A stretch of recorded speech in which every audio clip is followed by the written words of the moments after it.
it's Bristol race week, but we seem to be talking about COTA quite a bit. There's a lot of news there on the Cup Series side of things, with Kamui Kobayashi coming back for his second ever start in the Cup Series. Daniel Kvyat will be back for the Xfinity Series, and we're here to talk about a Cup Series team they've been into the Cup Series before, but it's been a couple of years. Since 2022, this team has not been racing in the Cup Series, and even when they did, they were part-time. They're a full-time Xfinity Series team, but they are back, or maybe a part-time. They used to be a full-time Xfinity Series team. MBM Motorsports, they are a back marker, usually run at the back of the pack, but they're back for maybe one race, maybe more, I don't know. But they announced this morning, news for the first time since 2022, MBM is returning to the NASCAR Cup Series.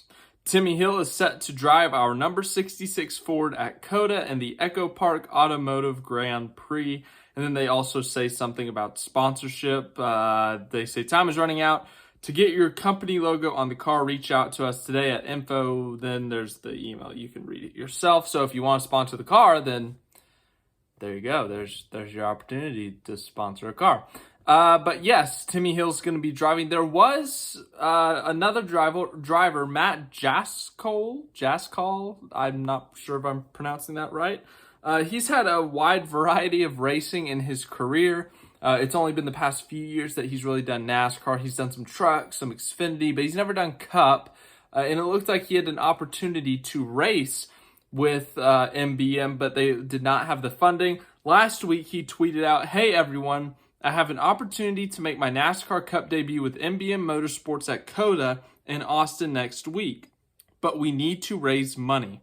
Looking for partner or partners to join me on this adventure. Message me if you or anyone businesses you know would be interested."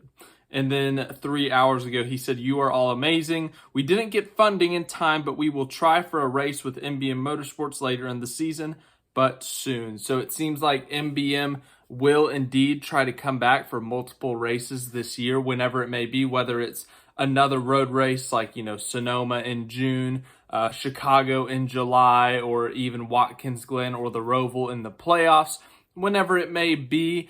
But I'm curious to see, how that ends up and to see what happens with Jaskol's first ever start in the Cup Series, to see how he does. Now, look, it's not the greatest car. MBM Motorsports does not put out the fastest car.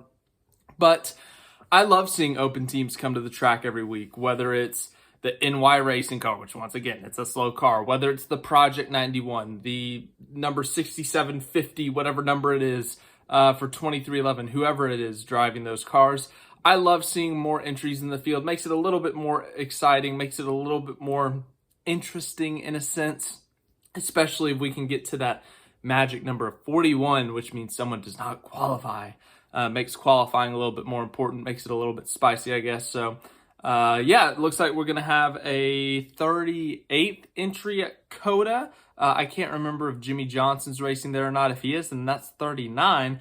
But yeah, MBM Motorsports is back in the Cup Series. Quick little video here on it. Timmy Hill will be driving. So let me know what your thoughts are. I like Timmy Hill. Seems like a good guy. I always thought he was an underrated driver, but we'll see how he ends up doing, the Truck Series owner. And yeah, we got about a week and a little bit less than a week and a half to go until COTA. So I'm looking forward to it. Hope you are too. I'll see you guys in the next video, whenever it may be.